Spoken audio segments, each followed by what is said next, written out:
Hello नमस्कार, मेरे शेर न्यूज दिलीप सर एजुकेशन में आप सभी का दिल खोल के स्वागत है। आइए मंजिल को उसकी औकात दिखाते हैं। और आज जो है अपना जो टारगेट है आप लोग देख सकते हैं यहाँ पे। आज से एक नई जर्नी शुरू कर रहे हैं हम लोग। झारखंड मैट्रिक बोर्ड परीक्षा 2023 के बच्चों के लिए ये बिल्कुल साइंस का अंतिम प्रहार स्टार्ट हो रहा है। और आज का ये फर्स्ट क्लास है बालक। और आज से आप लोगों के साइंस का जो डर था वो कंप्लीट होने वाले हैं। तो आइए चैप्टर वाइज एमसीक्यू हम लोग करते हैं, एक एक करके सारे ऑब्जेक्टिव प्रश्न इसमें जो है कवर हो जाएंगे। अपना जो टारगेट है वो 450 नंबर है, फिक्स है। आइए अब बढ़ते हैं आगे। अगर आप इस पूरे सीरीज को एक एक करके देखते हैं तो आपका इससे बाहर कुछ नहीं आएंगे। तो बढ़ते हैं सबसे पहले सवाल की तरफ। देखिए बालक, लिखा हुआ क्या है, ध्यान दीजिएगा। लिखा है निर्वात में प्रकाश की चाल कितनी होती है। आप सभी को पता है कि निर्वात क्या होता है। निर्वात मतलब जहां पे हवा भी ना हो, हवा भी ना हो, मतलब उसको बोला जाता है निर्वात। तो निर्वात में पूछा जा रहा है कि प्रकाश की चाल कितनी होती है। तो आप सभी को पता है कि 3 × 10⁸ मीटर प्रति सेकंड होती है। ऑप्शन नंबर ए इसका जो है बिल्कुल सही आंसर है। आप सभी से आप लोग एक चीज और इसमें याद रखिएगा, यदि आपसे किलोमीटर प्रति घंटा मतलब किलोमीटर में पूछा जाए, यहाँ पे मीटर प्रति सेकंड में दी गई है, अगर आपसे किलोमीटर प्रति सेकंड में पूछा जाए तो आपको आंसर कितने करने होंगे, 3 लाख। कितने करने हैं बच्चों, 3 लाख किलोमीटर पर सेकंड इसका जो है आंसर हो जाएंगे। बढ़ते हैं अगले सवाल की तरफ। दूसरा नंबर लिखा है समतल दर्पण द्वारा बना प्रतिबिंब होता है। आप सभी को हम जस्ट इसके पीछे वाले वीडियो में बताए थे कि समतल दर्पण द्वारा जो बना प्रतिबिंब की प्रकृति होती है वो क्या होता है, वस्तु के बराबर होता है, सीधा भी होता है, आभासी भी होता है। तो ऑप्शन नंबर 4 इसका जो है बिल्कुल सही हो जाएगा। बढ़ते हैं अगले प्रश्न की तरफ। प्रश्न संख्या 3 में दी गई है कि प्रकाश के परावर्तन के कितने नियम हैं। प्रकाश के परावर्तन के बच्चे 2 नियम होते हैं। कितने नियम होते हैं, 2 नियम होते हैं। ऑप्शन नंबर 2 बिल्कुल सही हो जाएगा। अगले प्रश्न की तरफ बढ़ते हैं। नंबर 4 में क्या लिखा हुआ है, परावर्तन के नियम लागू होते हैं। आपको देख करके बताने होंगे कि परावर्तन के नियम किसमें लागू होते हैं। तो सभी परावर्तक पृष्ठों पर लागू होते हैं। जितने भी परावर्तक पृष्ठ हैं, चिकनी सतह होती है उस पे जो है क्या होती है, परावर्तन का नियम जो है लागू होता है। परावर्तन का नियम क्या है तो हम आप लोगों को साथ बताते हैं। देखिएगा, ये एक प्लेन मिरर है और ये कोई एक चिकनी सतह है। प्लेन मिरर हो या कोई भी हो, चिकनी सतह होनी चाहिए वो। इसमें क्या होता है, किसी प्रकाश स्रोत से प्रकाश की किरण आई और ये वापस उसी माध्यम में रिफ्लेक्ट हो गया, मतलब ये परावर्तित हो गया उसी माध्यम में। तो इसी गुण को हम क्या कहते हैं, किसी माध्यम से, किसी प्रकाश स्रोत से प्रकाश की किरण आई और वापस उसी माध्यम में लौट गई, इसी घटना को हम क्या कहते हैं, प्रकाश का परावर्तन कहते हैं। बढ़ते हैं अगले सवाल की तरफ। अगला जो सवाल है नंबर 5 देखिएगा, लिखा हुआ है नंबर 5 में गोली दर्पण के ज्यामिति केंद्र को क्या कहते हैं। गोली दर्पण के ज्यामिति केंद्र को क्या कहते हैं। आप सभी को पता है कि गोली दर्पण का जो ज्यामिति केंद्र होता है उसको बोला जाता है ध्रुव। ठीक है, उसको बोला जाता है ध्रुव। सपोज यहाँ पे देखिएगा, आप लोग ध्यान दीजिएगा, इस तरह का आप लोगों का दर्पण है। ये आप लोगों के सामने में एक मिरर हम बना दिए। ये कौन सा मिरर है, तो अवतल दर्पण है। ये कौन सा दर्पण है बच्चों, अवतल दर्पण है। यहां पे होता है इसका क्या, पोल, जिसको ध्रुव बोला जाता है। इसमें एक लाइन ऐसे ड्रॉ की जाती है जिसको बोलते हैं हम लोग प्रिंसिपल एक्सिस। इस लाइन को क्या बोलते हैं हम लोग, प्रिंसिपल एक्सिस बोलते हैं। तो इसी को बोला जाता है मुख्य अक्ष, प्रिंसिपल एक्सिस। मतलब यहाँ जो 4 नंबर ऑप्शन में दी गई है मुख्य अक्ष, तो इस वाले लाइन को हम लोग बोलते हैं कौन सी अक्ष बोलते हैं, प्रिंसिपल एक्सिस या मुख्य अक्ष बोलते हैं। अब यहाँ पे देखिए, ये सर्कल कहीं ना कहीं इस प्रकार से पूरा होगा, इस प्रकार से ये सर्कल कुछ इस तरह से पूरा होगा। तो यहाँ पे बीच में जो सेंटर होगी, यहाँ पे बीच में, इसको बोलते हैं सेंटर ऑफ कर्वेचर। वक्रता केंद्र। इसको क्या बोलते हैं बच्चों? वक्रता केंद्र बोलते हैं। तो यहां पे जो ऑप्शन नंबर 2 में आप सभी को लिखा गया है वक्रता केंद्र, तो ये वाला पॉइंट हो जाता है वक्रता केंद्र। उसके बाद फोकस लिखा हुआ है। फोकस क्या होता है? तो वक्रता केंद्र और ध्रुव के बीच वाला पोर्शन जो है ये होता है एफ, अर्थात फोकस बिंदु। और यहां से यहां तक की दूरी को कहते हैं फोकस दूरी, और यहां से लेकर के यहां तक के दूरी को हम कहते हैं क्या? आर, वक्रता त्रिज्या कहते हैं। क्लियर? होप आप ये सारे प्रश्न समझ गए होंगे। बढ़ते हैं अगले सवाल की तरफ। नंबर 6 में देखिए क्या लिखा हुआ है। नंबर 6 देखिएगा, नंबर 6 देखिएगा क्या लिखा हुआ है। देखिए नंबर 6 में लिखा गया है किसी गोली दर्पण की फोकस दूरी उसकी वक्रता त्रिज्या की क्या होती है। आपको अभी तुरंत जस्ट बताए कि जो गोली दर्पण की जो फोकस दूरी होती है वो वक्रता त्रिज्या की क्या होती है? आधी होती है। मतलब F इक्वल टू R/2, तो यहां पे आधी होती है। Option number A is the correct answer. ठीक है, आगे बढ़ते हैं। अगला प्रश्न देखिए 7 नंबर में क्या लिखा हुआ है। गोली दर्पण की जो फोकस दूरी है उसकी वक्रता त्रिज्या में क्या संबंध है? ये वाला संबंध है। यहां पे अभी तुरंत बताए हम आप लोगों को कि जो फोकस दूरी है, फोकस दूरी जो होती है वक्रता त्रिज्या की आधी होती है। तो F equal to R/2। Option number देख लीजिए, F equal to R/2। R/2 नहीं दिया हुआ है तो यहां से R को फ्री कर लीजिए। देखिए एक भी ऑप्शन नहीं दिया हुआ है तो यहां से R को फ्री कर लेंगे हम, तो R बराबर क्या हो जाएगा? ये क्रॉस मल्टीप्लाई हो जाएगा, मतलब 2F। तो R equal to 2F। Option number A is the correct answer. ठीक है, बढ़ते हैं अगले सवाल की तरफ।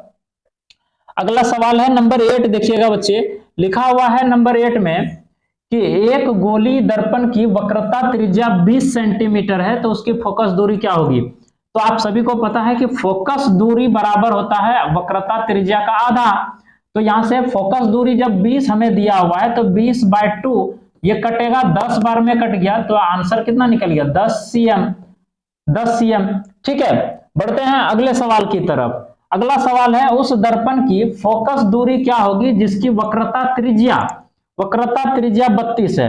अब यहाँ पे वक्रता त्रिज्या 32 दिया हुआ है, मीन्स हमें R इक्वल टू दे रखी है 32 सेंटीमीटर। R कितना दिया हुआ है बच्चों? 32 सेंटीमीटर। हमें F निकालनी है। F हमें क्या करनी है? निकालनी है। तो यहां से हम इस वाले फॉर्मूले को यूज करके निकाल सकते हैं। तो हो जाएगा R/2 32/2 मीन्स 16 सेंटीमीटर। हो गया आंसर फिर तो ये। बढ़ते हैं अगले सवाल की तरफ। ऑप्शन नंबर इसका सी हो जाएगा। 10 नंबर सवाल बढ़ते हैं। लिखा हुआ यदि F का मान कितना दिया हुआ है? 12 सेंटीमीटर है, तब R का मान पूछा जा रहा है। मतलब R मतलब वक्रता त्रिज्या। फिर से हम वही काम करेंगे। R इक्वल टू क्या हो जाएगा? 2F, मतलब 2 गुना F का वैल्यू कितना दे रखा है? 12।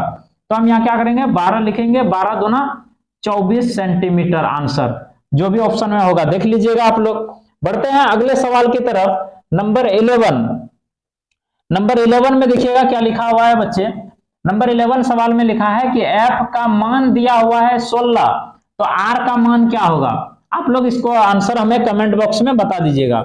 अगले सवाल की तरफ बढ़ते हैं। अवतल दर्पण का फोकस दूरी क्या होती है?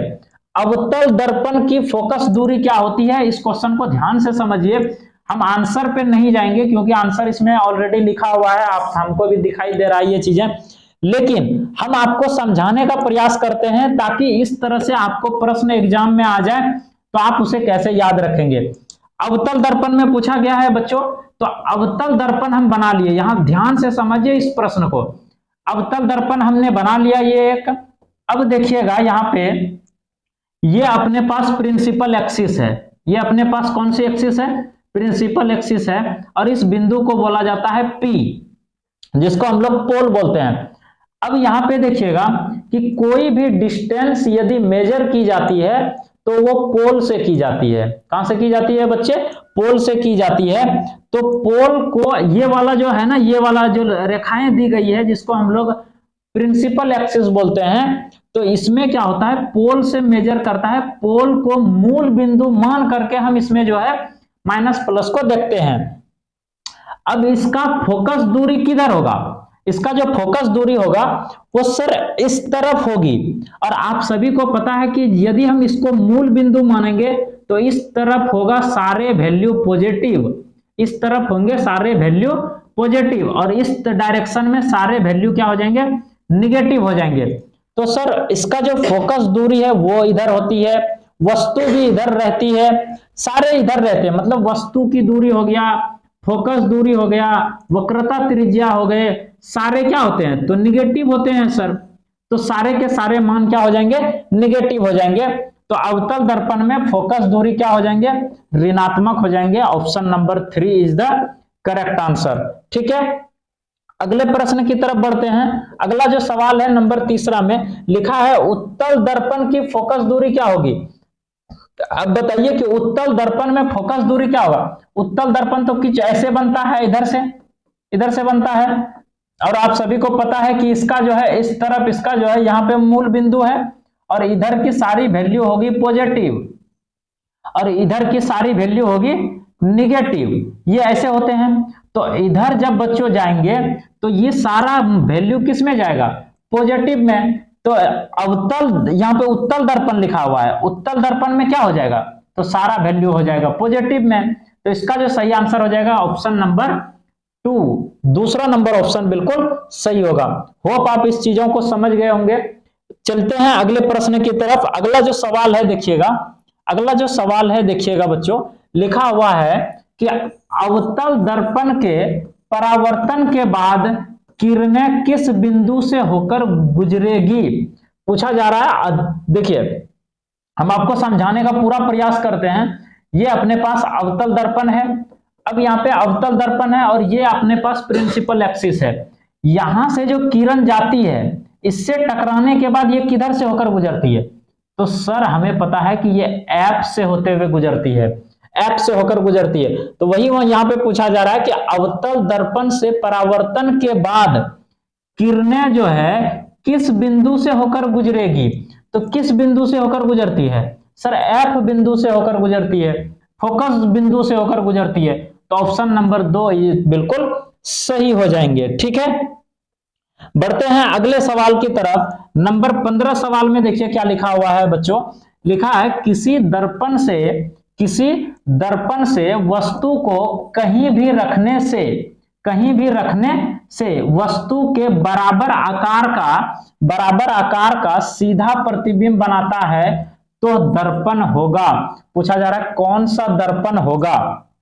तो आप सभी को हम ऊपर क्वेश्चन में बताए कि वस्तु का प्रतिबिंब, वस्तु की दूरी और प्रतिबिंब की दूरी बराबर होती है कब, जब दर्पण होती है समतल दर्पण। तो इसमें भी वही चीजें बोला जा रहा है कि कहीं भी रखने पर वस्तु बराबर आकार का और सीधा प्रतिबिंब बनाता है। तो सीधा प्रतिबिंब कौन बना रहा है, समतल दर्पण बना रहा है। तो इसका जो करेक्ट आंसर हो जाएगा समतल दर्पण हो जाएंगे। बच्चों समतल दर्पण का प्रॉपर्टीज आप याद रखोगे। इसमें समतल दर्पण में क्या होती है, जो वस्तु की दूरी होती है, वस्तु की दूरी अब बराबर होती है इसमें प्रतिबिंब की दूरी, प्रतिबिंब की दूरी, ये दोनों आपस में क्या होती है, तो बराबर होती है। आप लोग इसे याद रखोगे। बढ़ते हैं अगले सवाल की ओर। अगला देखिए 16 नंबर में क्या लिखा गया है बच्चे, लिखा हुआ है 16 नंबर में अवतल दर्पण के सामने किसी वस्तु को कहां पर रखा गया है जिससे उसके समान आकार का उल्टा प्रतिबिंब बनेगा। देखिए इससे ये जो है प्रतिबिंब आरेख से रिलेटेड, मतलब जो आरेख आप लोगों को बताया गया है आरेख से रिलेटेड सारे प्रश्न हैं। तो हम क्या करते हैं, इन सारे प्रश्न जितने भी इस तरह के सवाल हैं बच्चों, इन सभी सवाल को एक सेपरेट सा 2 या 2.5-3 मिनट का वीडियो देंगे। उसमें आप सभी को बताएंगे कि अवतल दर्पण में कहां पर किस वस्तु को रखने पर उसका प्रतिबिंब कहां बनता है। अर्थात अवतल दर्पण में बनने वाले सभी प्रतिबिंब को एक साथ दे देंगे, उत्तल दर्पण के सारे प्रतिबिंब कहां पे कैसे बनेंगे वो सारे दे देंगे, लेंस वाले भी कंप्लीट करा देंगे। इसका अगर आंसर आप लोग जानते हैं, आंसर तो दी हुई है ही, तीसरा नंबर ऑप्शन बिल्कुल सही हो जाएगा, बट इसको हम समझा करके प्रॉपर डाल देंगे। ठीक है, बढ़ते हैं अगले सवाल की तरफ। नंबर 17 लिखा है, जब वस्तु अवतल दर्पण के वक्रता केंद्र C पर हो, मतलब बोल रहा है यहाँ पे कि अवतल दर्पण के वक्रता केंद्र C पर हो। ये अवतल दर्पण है, अब C पर कोई प्रतिबिंब रखा गया है, ये तो P है, यहां पे मान लीजिए C है, यहां पे कोई प्रतिबिंब रखा हुआ है, तो इसका प्रतिबिंब कहां बनेगा? F से जाएगा, फिर ये जो है ये इधर से जाएगी, तो ये बन जाएगा कहां पे आप लोगों का, आप लोग देख सकते हैं C पर ही बनेगा। इसका जो प्रतिबिंब है वो कहां बनेगा? C पर ही बनेगा। ऐसे ऐसे कुछ रिटर्न होगा, ये यहां से ऐसे ऐसे ऐसे आएगा, और फिर ये जो है, एक मिनट हम इसको थोड़ा सा कोशिश करते हैं बनाने का। देखिएगा, ये जो है इधर से आएंगे और ये यहाँ पे आएंगे, तो एक्चुअली ये नीचे में C पर ही बनेगा। ये मेरा फिगर सही नहीं बना, जिसकी वजह से ऐसा दिख रहा है। आप लोगों को इसके रिगार्डिंग हम वीडियो देंगे जरूर। ठीक है, तो कहां पे बनेंगे बच्चों? C पर ही बनेंगे। ठीक है, क्यों? क्योंकि यहां पे वस्तु रखी गई है, ये इधर से जाएंगे तो F से होकर गुजरेगी ऐसे, और ये फिर इधर से F से होते हुए जाएंगे, और ये इधर की तरफ रिफ्लेक्शन होगा, तो इमेज कहीं ना कहीं यहां पे बनने की संभावना बनेगी। ठीक है, तो C पर इमेज इसका बनता है। बढ़ते हैं अगले सवाल की तरफ। अगला जो सवाल है 18 नंबर, देखिएगा 18 नंबर में लिखा हुआ है किसी बिंब का अवतल दर्पण द्वारा बना प्रतिबिंब आभासी, सीधा तथा बिंब से बड़ा पाया गया वस्तु की स्थिति कहां होनी चाहिए? इन सारे प्रश्न को अगले सेशन में हम कंप्लीट करने वाले हैं। 19 नंबर देखते हैं। इसका वैसे 4 नंबर दिया हुआ है, ऑप्शन नंबर 4 बिल्कुल सही होगा। किसी दर्पण से आप चाहे कितनी ही दूरी पर खड़े हों, उसका प्रतिबिंब सदैव सीधा प्रतीत होता है, संभवतः दर्पण है। तो इसमें पूछा जा रहा है कौन सा दर्पण है, तो ये समतल दर्पण होता है। यहाँ पे देखिए ऑप्शन नंबर 4 में लिखा हुआ है, यहां देखिए सारा ऑप्शन देखिए किस प्रकार से दी गई है, केवल समतल, केवल अवतल, केवल उत्तल। तो इसका जो सही आंसर हो जाएगा या तो समतल अथवा उत्तल, दोनों में ही सीधा प्रतिबिंब बनता है, दोनों में जो है सीधा प्रतिबिंब बनता है। इसीलिए इसका जो आंसर है वो हो जाएगा ऑप्शन नंबर 4 बिल्कुल सही होगा। उत्तल वाला में भी बनता है और आपका समतल वाला में भी बनता है। बढ़ते हैं अगले सवाल की तरफ। नंबर 20 देखिएगा नंबर 20 सवाल देखिएगा क्या लिखा हुआ है। 20 नंबर में लिखा है कि कौन सा दर्पण आभासी, सीधा तथा वस्तु के आकार से छोटा प्रतिबिंब बनाता है। इसमें बोल रहा है कि आभासी, सीधा और वस्तु के आकार से छोटा प्रतिबिंब बनाता है। तो ये छोटा कौन बनाता है? उत्तल दर्पण बनाता है। इसीलिए तो हम इसको साइड मिरर के रूप में प्रयोग करते हैं। आप सभी को पता है कि उत्तल दर्पण का जो प्रयोग है वो हम साइड मिरर के रूप में करते हैं। क्यों करते हैं बच्चों? इसलिए करते हैं क्योंकि जो साइड मिरर के में लगाया जाता है, साइड में, गाड़ी का साइड में देखने के लिए, उसमें जो है बड़ी विस्तृत क्षेत्र को वो छोटे से, मतलब छोटा प्रतिबिंब बना करके वो, और बिल्कुल भी वो आभासी और सीधा बनाता है प्रतिबिंब। तो इसका करेक्ट आंसर क्या हो जाएगा? साथ ही साथ इसको साइड मिरर के रूप में इसीलिए प्रयोग किया जाता है, साइड मिरर के रूप में इसीलिए इसका प्रयोग किया जाता है ताकि ये आभासी, सीधा और छोटा प्रतिबिंब बनाता है। अगले प्रश्न की तरफ बढ़ते हैं। उत्तल दर्पण द्वारा बना प्रतिबिंब सदैव होता है, क्या होता है? उल्टा होता है? नहीं होता है सर। आवर्धित होता है? नहीं होता है सर। वास्तविक भी नहीं होता है, वास्तविक मतलब उल्टा। सीधा होता है, और क्या होता है? सीधा के साथ साथ आभासी होता है। क्या होता है बच्चों? आभासी होता है। ठीक है, अगले सवाल की तरफ बढ़ते हैं। नंबर 22 नंबर सवाल देखिएगा। लिखा है उत्तल दर्पण का प्रयोग निम्नांकित में किस वस्तु में किया जाता है? पूछा जा रहा है कि उत्तल दर्पण का जो प्रयोग है निम्नांकित में से किस वस्तु में किया जाता है। अभी आप लोगों को यहाँ पे देखिए लिखा हुआ ही है साइड मिरर के रूप में, तो ऑप्शन नंबर ए बिल्कुल सही हो जाएगा इस प्रश्न का। ठीक है, हेडलाइट में किसका उपयोग हम लोग करते हैं, तो अवतल दर्पण का उपयोग किया जाता है। किसका किया जाता है बच्चों, अवतल दर्पण का उपयोग किया जाता है। अपना चेहरा देखने के लिए भी हम क्या करते हैं, अवतल दर्पण का उपयोग करते हैं, सूक्ष्मदर्शी, ये सारी चीजें हैं। ठीक है, अगले सवाल की तरफ बढ़ते हैं।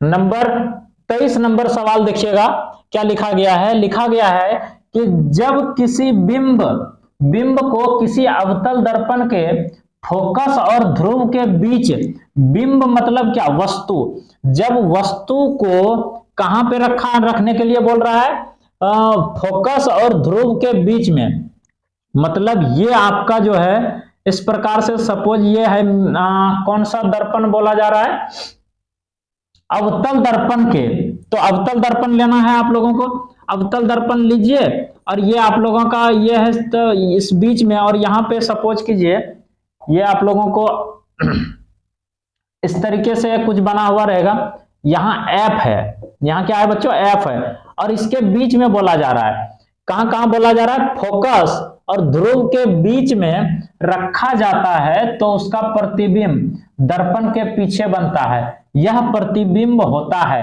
कैसा होता है, दर्पण के पीछे बनता है। तो वाजिब सी बात है कि दर्पण के यदि पीछे बनेगा, इधर बनेगा, इधर इमेज बनेगा, दर्पण ये है इसके पीछे, तो वास्तविक है कि इधर सीधा इमेज बनेगा, इधर ही कहीं, तो इमेज कैसा बनेगा, आभासी और सीधा इमेज बनाएगा। और एक चीजें याद रखिएगा, हम लोग सेविंग करने के लिए अवतल दर्पण का उपयोग करते हैं। क्यों करते हैं पता है, क्योंकि ये नजदीक में है। देखिए यहाँ ध्रुव, ये है ना ध्रुव, ध्रुव P और F के बीच में यदि वस्तु रहता है तो ये इमेज जो है बिल्कुल सीधा बनाता है। इमेज कैसा बनाता है ये सॉरी, ये इमेज इसका क्या बनाता है, सीधा बनाता है। ठीक है, तो ध्यान रखिएगा, इसीलिए इसका जो है सेविंग के लिए हम लोग प्रयोग करते हैं। अगले सवाल की तरफ बढ़ते हैं। देखिएगा अगला जो सवाल है 24 नंबर, देखिएगा लिखा हुआ है किसी अवतल दर्पण में वस्तु कहां पर रखा जाए। फिर से आ गया, अवतल दर्पण में वस्तु कहां रखा जाए जिससे उसका जो है सीधा और आवर्धित प्रतिबिंब बनेगा। मतलब पूछा जा रहा है यही कि सीधा प्रतिबिंब होना चाहिए। अब ये वाला प्रश्न को अभी तुरंत हम बताए कि जब फोकस और ध्रुव के बीच में वस्तु रहता है तो प्रतिबिंब कैसा बनता है बच्चों, आभासी और सीधा बनता है ना। कहां रखने पर, फोकस और ध्रुव के बीच में। तो यहां भी पूछ रहा है कि वस्तु कहां रखें। अगले प्रश्न में पूछा जा रहा है वस्तु कहां रखें जिससे सीधा प्रतिबिंब बनेगा। तो वस्तु हम कहां रखेंगे, ध्रुव और फोकस के बीच में रखेंगे, अर्थात option number 4 is the correct answer. बढ़ते हैं अगले सवाल की तरफ। अगला जो है 25 नंबर, देखिएगा क्या लिखा हुआ है। उस दर्पण का नाम बताइए जो बिंब का सीधा और आवर्धित प्रतिबिंब बना सके। उस दर्पण का नाम बताइए जो सीधा और आवर्धित प्रतिबिंब बना सके। कहने का मतलब यह है, अभी जस्ट इसके ऊपर में हम लोग पढ़े कि अवतल दर्पण में ध्रुव और फोकस के बीच में जब वस्तु होती है तो वो इमेज कैसा बनाता है, तो सीधा प्रतिबिंब बनाता है। और यहां सवाल दिया हुआ है कि उस दर्पण का नाम हमको बताइए जहां बिंब को रखने पर सीधा और आवर्धित प्रतिबिंब बने। तो कौन सा दर्पण हो जाएगा, अवतल दर्पण हो जाएगा। इसको जो है रखने से सीधा और आवर्धित प्रतिबिंब बनाता है। अगले सवाल की तरफ बढ़ते हैं। 26 नंबर सवाल को देखते हैं। 26 नंबर सवाल में लिखा हुआ है किसी दर्पण का दृष्टि क्षेत्र विस्तृत होता है, किसी नहीं है, किस दर्पण का दृष्टि क्षेत्र विस्तृत होता है। अभी हम तो आप लोगों को थोड़ी देर पहले बताए थे कि बच्चों गाड़ी बाइक सब में जो है साइड मिरर के रूप में उपयोग किया जाता है उत्तल दर्पण का। तो उत्तल दर्पण का उपयोग इसलिए किया जाता है ताकि उसका विस्तृत क्षेत्र ज्यादा होता है। तो यहां भी पूछा है कि किस दर्पण का दृष्टि क्षेत्र जो है विस्तृत होता है। तो आंसर नंबर क्या हो जाएगा, उत्तल दर्पण हो जाएगा। बढ़ते हैं 27 नंबर सवाल की ओर। लिखा है अवतल दर्पण का उपयोग निम्नांकित में किस वस्तु में किया जाता है? निम्नांकित में किस वस्तु में किया जाता है? यहां पूछा जा रहा है अवतल दर्पण का उपयोग किस वस्तु में किया जाता है? जरा देखिए तो साइड मिरर के रूप में की जाती है क्या? जी सर बिल्कुल नहीं की जाती है। तो अपना चेहरा देखने के लिए किया जाता है क्या? चेहरा देखने के लिए किया भी जाता है या नहीं भी, वो उसके ऊपर डिपेंड करता है। ठीक है, बेसिकली यहां पे सटीक आंसर जो हमारे पास है वो क्या है? गाड़ी के हेडलाइट में 100% है। यहां पे हम 100% यहां पे श्योर हो जाते हैं कि गाड़ी के हेडलाइट में जो है, इसमें हम समतल दर्पण का भी उपयोग करते हैं। इसमें हम समतल दर्पण का भी उपयोग करते हैं, इसीलिए हम 100% श्योर नहीं है इस वाले ऑप्शन पे, हम ऑप्शन के अकॉर्डिंग जाते हैं। ठीक है, तो इसका जो सही आंसर हो जाएगा ऑप्शन नंबर 2 बिल्कुल सही है। ये भी सही है, इसको हम ऐसा नहीं बोलेंगे कि ये गलत है, ये भी सही है। चेहरे देखने के लिए भी हम लोग अवतल दर्पण का उपयोग करते हैं। जब वस्तु, वो सीधा इमेज कब बनाता है? जब वस्तु नजदीक में होती है। तो लेकिन यहां पे हमें ऑप्शन नंबर 2 जो है 100% सत्य है, इसके थ्रू हम ऑप्शन के थ्रू जाएंगे तो ये वाला ऑप्शन बिल्कुल सही हो जाएगा। अगले सवाल की तरफ बढ़ते हैं। नंबर 28 नंबर देखिएगा बच्चा क्या लिखा हुआ है। 28 नंबर में लिखा हुआ है कि वाहनों में पश्च दृश्य दर्पण के रूप में किस दर्पण का उपयोग किया जाता है?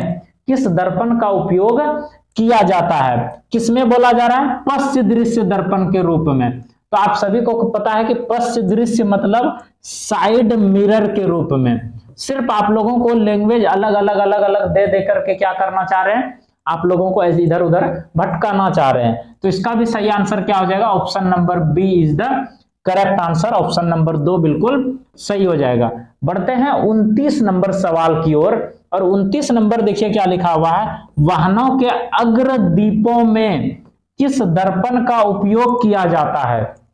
जो वाहनें होती है, जो गाड़ियां होती है, उसके अग्र दीपों में अर्थात हेडलाइट में किस दर्पण का उपयोग किया जाता है? तो अभी हम ऊपर चर्चा किए कि गाड़ी का जो वाहन है उसके हेडलाइट में जो है हम लोग अवतल दर्पण का उपयोग करते हैं। अगले सवाल की तरफ बढ़ते हैं। 30 नंबर लिखा है सौर भट्टियों में किस दर्पण का उपयोग किया जाता है?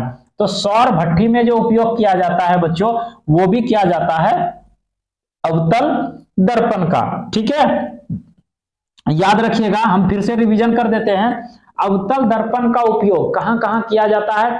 तो गाड़ी का हेडलाइट में उपयोग किया जाता है अवतल दर्पण का, सौर भट्टियों में उपयोग में किया जाता है। तो ये चीजें याद रखनी है। अवतल दर्पण का उपयोग सौर भट्टी में भी किया जाता है, गाड़ी का हेडलाइट में किया जाता है, साइड मिरर के रूप में उत्तल दर्पण का उपयोग किया जाता है, ध्यान रखना है। अगला सवाल लिखा है मोटर चालक के सामने कौन सा दर्पण लगा होता है? मोटर चालक के सामने। अब देखिए, मोटरसाइकिल मतलब पीछे देखने के लिए, सामने बाइक पे अगर कोई सवार व्यक्ति है बैठा हुआ यहाँ पे, तो ये देखने के लिए जो शीशा लगा होता है इसके सामने में, तो ये कौन सा दर्पण लगा होता है? अर्थात ये पीछे देखने के लिए, गाड़ी सब में जो साइड में लगा रहता है वो पीछे देखने के लिए लगा रहता है। तो इसका जो सही आंसर हो जाएगा ऑप्शन नंबर जो है बिल्कुल उत्तल दर्पण सही हो जाएगा। ठीक है, option number 2 is the correct answer. अगले सवाल की तरफ बढ़ते हैं। 32 नंबर देखिएगा क्या लिखा हुआ है। 32 नंबर लिखा हुआ है बाबू, सोलर कुकर में किस गोली दर्पण का उपयोग किया जाता है? किसमें? सोलर कुकर में। तो सोलर कुकर में भी अवतल दर्पण का उपयोग किया जाता है। याद रखिएगा, एक हो गया अपने पास सोलर कुकर, किसमें किसमें? सोलर कुकर हो गए, फिर उसके बाद सौर भट्टी हो गया, सौर भट्टी हो गए, एक हो गया ये, दूसरा हो गया ये, फिर उसके बाद नंबर तीसरा आप लोगों को याद रखना है हेडलाइट। तो इस सब में किसका उपयोग किया जाता है बालक? ये तीनों में जो है अवतल का उपयोग किया जाता है। कौन सा दर्पण का बच्चों? अवतल दर्पण का उपयोग किया जाता है। ठीक है, बढ़ते हैं अगले सवाल की तरफ। अगला जो सवाल है देखिएगा, लिखा हुआ है हजामत बनाने के लिए किस दर्पण का उपयोग, मतलब हजामत अभी बोले सेविंग करने के लिए, हजामत का मतलब क्या होता है, सेविंग करना। जो हम लोग सेविंग करने के लिए यूज करते हैं बच्चों, उसमें भी कौन सा दर्पण का उपयोग करते हैं, अवतल दर्पण का उपयोग किया जाता है। अगले सवाल की तरफ बढ़ते हैं। लिखा है उत्तल लेंस की फोकस दूरी होती है, तो उत्तल लेंस की फोकस दूरी क्या होती है, तो धनात्मक होती है। उत्तल लेंस की फोकस दूरी क्या होती है, धनात्मक होती है।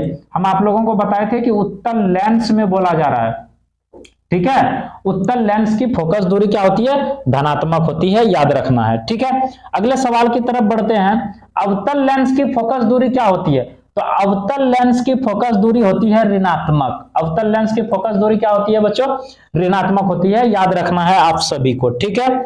अगले सवाल की तरफ बढ़ते हैं। अगला सवाल लिखा हुआ है लेंस में कितने मुख्य फोकस होते हैं, लेंस में कितने मुख्य फोकस होते हैं, तो इसका जो सही आंसर हो जाएगा वो हो जाएगा 2। लेंस में कितने मुख्य फोकस होते हैं, तो 2 होते हैं। जैसे ये है ना आपके पास, अगर इस तरह से है तो एक तो होगा इस तरफ होगी और एक इधर भी होगी, तो जिसको हम लोग इस तरीके से सूचित करते हैं F1 और F2 ऐसे, तो 2 होती है। क्लियर, याद रहेगा आप लोगों को, कितने होते हैं, 2 होते हैं। अगले सवाल की ओर बढ़ते हैं। अगला सवाल लिखा है लेंस में कितनी वक्रता केंद्र होती है, तो इसमें भी 2 होती है, इसमें सारी चीजें 2 होती है। अगला सवाल देखिए 38 नंबर में क्या लिखा है, किस लेंस की क्षमता ऋणात्मक होती है। ये इंपॉर्टेंट सवाल है कि किस लेंस की जो क्षमता है वो आप सभी को पूछा जा रहा है। लेंस की क्षमता ऋणात्मक होती है, किसमें होती है, तो अवतल लेंस की जो क्षमता होती है ऋणात्मक होती है। और लेंस की क्षमता की बात करेगा तो लेंस की क्षमता को हम P से रिप्रेजेंट करते हैं, और लेंस की क्षमता उसकी फोकस दूरी से व्युत्क्रमानुपाती होती है, इसीलिए P = 1/f हो जाता है इसका फॉर्मूला, ठीक है बच्चों। अगले सवाल की बढ़ते हैं। कभी कभी इस पे जो है आप लोगों को न्यूमेरिकल भी बनाने के लिए दे दिए जाते हैं, इस पे जो है आप लोगों को न्यूमेरिकल भी बनाने के लिए दे दिए जाते हैं। बढ़ते हैं अगले सवाल की तरफ। नंबर 39 में देखिएगा क्या लिखा हुआ है। नंबर 39 में लिखा गया है किस लेंस की क्षमता धनात्मक होती है। आप सभी को अभी जस्ट बताए कि अवतल लेंस की जो क्षमता होती है वो होती है ऋणात्मक, और उत्तल लेंस की क्षमता होती है धनात्मक। उत्तल लेंस की क्षमता क्या होती है बच्चों, धनात्मक होती है। तो यहां पे 39 नंबर में पूछा जा रहा है किस लेंस की क्षमता जो है धनात्मक होती है, तो धनात्मक किसकी होती है, उत्तल लेंस की क्षमता जो है धनात्मक हो जाती है। अगले सवाल की तरफ बढ़ते हैं। नंबर 40 नंबर में लिखा है कौन सा लेंस अभिसारी लेंस कहलाता है। अभिसारी और अपसारी 2 चीजें होता है। अभिसारी लेंस यहां पे पूछा जा रहा है ना, अभिसारी लेंस किसको बोलते हैं, तो उत्तल लेंस को बोलते हैं। किसको बोलते हैं, उत्तल लेंस को बोलते हैं, ठीक है, याद रखिएगा, उत्तल लेंस को बोला जाता है। अगले सवाल की तरफ चलते हैं। नंबर 41 में क्या बोला जा रहा है, देखिएगा 41 में बोला जा रहा है लेंस के किस बिंदु पर प्रकाश की किरणें अपने मुख्य पथ से विचलित नहीं होती है। यहां बोला जा रहा है लेंस के किस बिंदु पर जो है प्रकाश की किरणें, उस बिंदु का नाम पूछा जा रहा है जहां पे किरणें क्या होती है, अपने मुख्य पथ से विचलित नहीं होती है। तो इसका जो सही आंसर हो जाएगा प्रकाशिकी केंद्र, क्योंकि प्रकाशिकी केंद्र से प्रकाश सीधे निकल जाती है, उससे प्रकाश जो है विचलित नहीं होती है, ठीक है। बढ़ते हैं अगले सवाल की ओर। अगला सवाल है नंबर 42, देखिएगा बालक लिखा हुआ है लेंस को, उत्तल लेंस को जो है अभिसारी लेंस कहते हैं क्यों। यहां पे सवाल काफी इंपॉर्टेंट है। जो उत्तल लेंस है इसको हम लोग क्या कहते हैं, अभिसारी, और अवतल को अपसारी। अवतल को क्या कहते हैं, यहां देखिए नीचे में अवतल लेंस भी कहा जाता है। कौन सा लेंस को अवतल लेंस कहा जाता है, तो अवतल लेंस को हम क्या कहते हैं बच्चों, अपसारी लेंस कहते हैं। अब यहां पूछा जा रहा है कि उत्तल लेंस को अभिसारी लेंस कहते हैं क्यों, तो यह क्या करता है, प्रकाश की किरणों को एक जगह एकत्रित करता है। अभिसारी का मतलब समझिएगा, अभिसारी का मतलब होता है बालक, अभिसारी का मतलब होता है अपने पास कि एकत्रित करना, प्रकाश का जो है एकत्रित करना, प्रकाश जो है एक जगह, प्रकाश का क्या करना, प्रकाश का एकत्रित करना, प्रकाश को, ठीक है। मतलब किसी एक बिंदु स्रोत पर फैली हुई प्रकाश की किरण इस पे जो है आकर मिलती है। ये फैला हुआ प्रकाश की किरण एक बिंदु पर आकर मिलती है, वो मतलब एकत्रित करता है।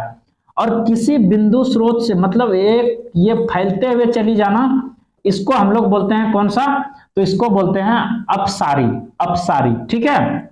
तो ये हो जाता है, ध्यान रखिएगा, इसका option number A is the correct answer, ठीक है।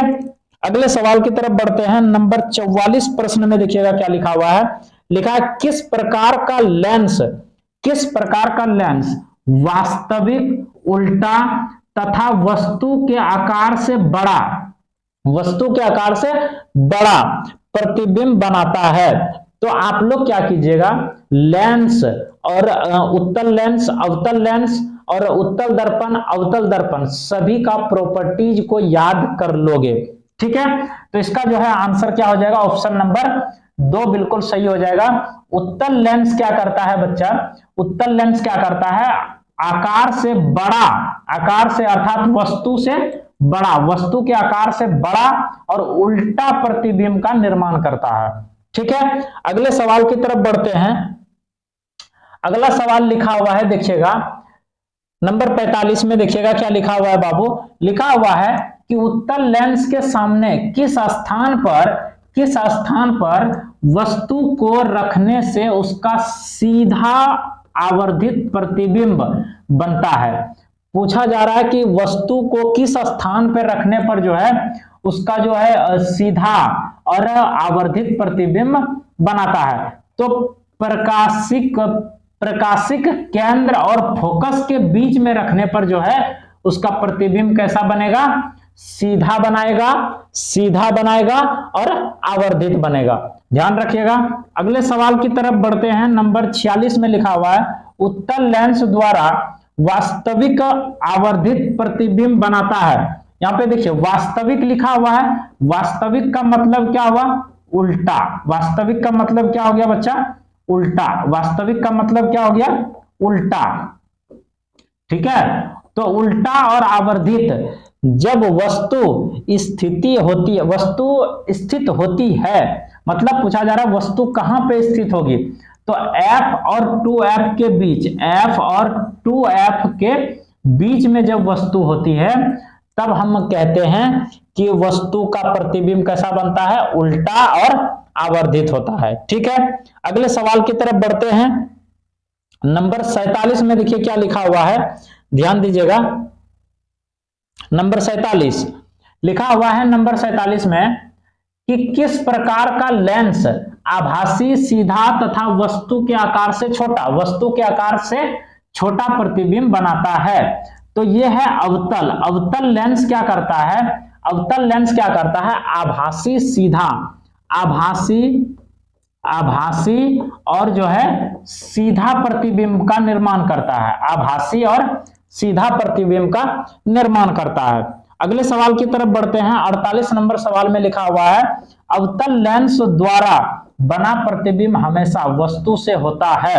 तो वस्तु से क्या होता है, छोटा होता है, किसमें, अवतल लेंस में, लेकिन उत्तल लेंस में बड़ा होता है। उत्तल लेंस में क्या होता है बच्चों, उत्तल लेंस की अगर आपसे पूछा जाए तो उत्तल लेंस में क्या होता है, बड़ा प्रतिबिंब का निर्माण करता है, ठीक है।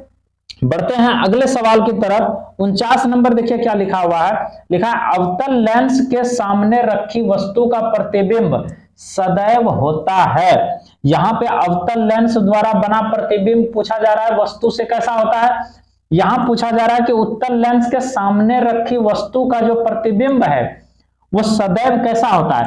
आपको बताए कि अवतल लेंस जो है आभासी और सीधा बनाता है, तो आभासी और सीधा इसका जो है बिल्कुल करेक्ट आंसर हो जाएगा। ये सेशन कैसा लगा आप लोग कमेंट सेक्शन में हमें जरूर बताइएगा। वीडियो पसंद आया तो लाइक, शेयर और चैनल पे पहली बार आए हैं तो सब्सक्राइब जरूर कर लीजिएगा। मिलते हैं अगली वीडियो में, तब तक के लिए बहुत बहुत धन्यवाद।